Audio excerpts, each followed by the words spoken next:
Well, I think the last 10 years have been phenomenal in Indian sport. I think the way the growth has been is enormous.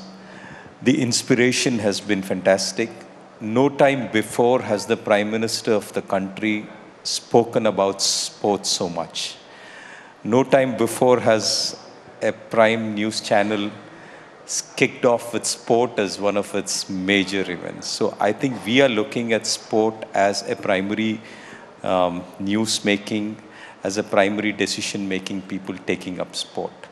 And I think I'll get back to your brother's story in that one bit, because what has happened is this huge inspiration, and also what the sports minister spoke about, Kelo India and all of that, has made kids in the country aspire, parents in the country think that this dream is possible. And they have taken up sport very, very rigorously. What is also happening is that kids, players are taking up sport, leaving education. Your brother left it at 16, so he at least has some leeway. But for some, it's happening at 9. And that is a big case of concern, wherein we have, because at the end of the day, sport has only a very thin margin of people. We have people speaking about how, and I don't know if I can articulate it very well, but we are talking about how there are 6,000 kids across various sports who are giving 6 lakhs a month and 3 lakhs a month and stuff.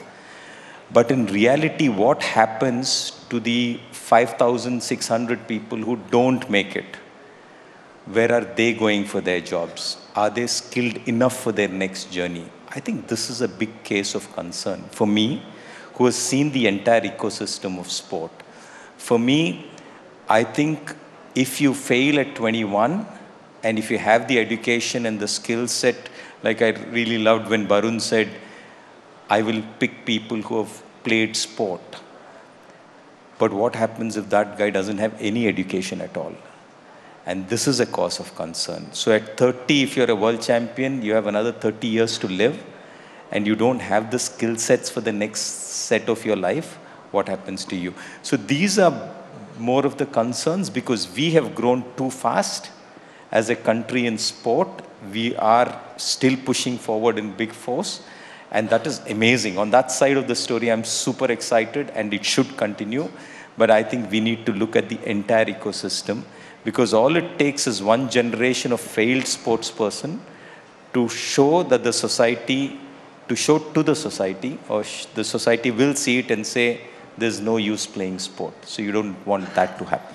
Shall we say a less enabling atmosphere? And now as a sporting parent, your daughter Gayatri has achieved remarkably. What is your one big ask from policy makers, policy enablers, and from the corporate establishment? I mean, we've got Mr. Kant, we've got lots of big decision makers here. What do you think we need to do better to accelerate India's sporting prowess? I think from policy makers, there is maybe two things which I would think is important. And way back I had heard about Modi ji talking about a bridge being made.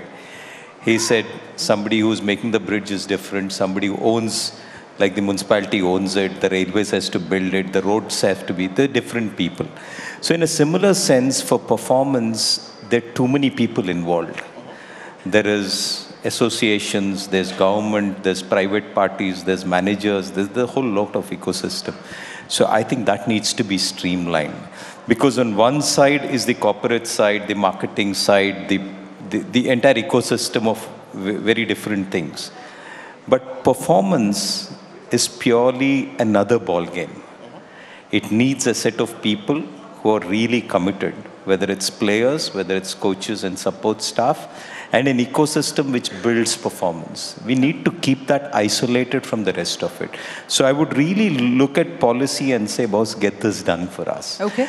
The second thing for me which would be important is that what happens to, because there are thousands and thousands of people who are taking up sport, a very small percentage of them are successful.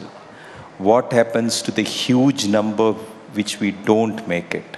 How are we going to ensure that their lives are secure? So this would be also something which I would want to really look at sports policy.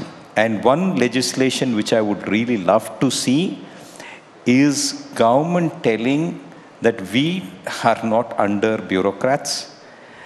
Sports administration is not under politicians, but sports is managed by professionals and people who know stuff and who are sports persons. That, from a legislation point, I would really want to see.